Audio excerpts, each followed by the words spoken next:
Farming is a way of life. It's a job and it provides a vital source of food for the nation. But just stop still for a moment and there's much more than that going on around here.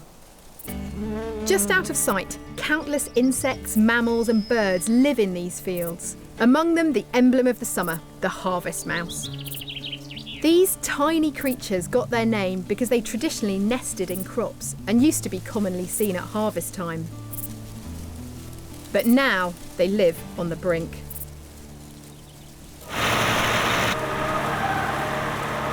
Because when the combine harvesters arrive, the mice, the nests and everything else in their path faces destruction. It's a big deal because a quarter of the British countryside is arable. David Mills from the British Wildlife Centre in Surrey used to be a farmer.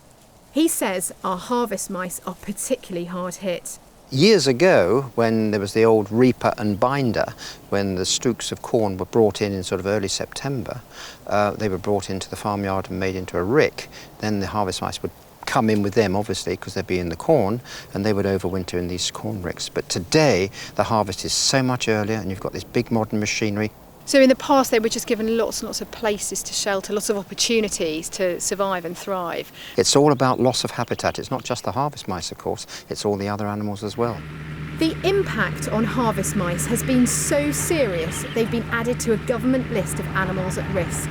And farmers now get funding to create refuges for small mammals at harvest time. The good news is that simple practices by farmers can really make a difference, like leaving these margins of uncultivated wild grasses and weeds by the side of the fields. Now these give insects and small mammals a place to eat and a place to shelter, and that in turn helps the bigger animals like the barn owls as well. And we can artificially boost the populations of some tiny mammals.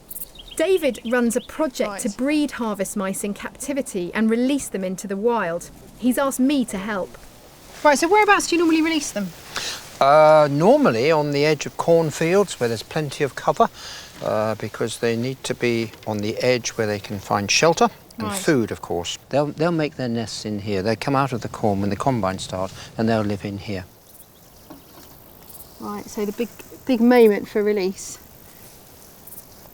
And you're just going to put it... Just going to put it on there. Oh, lovely. There you go. And how old are these mice?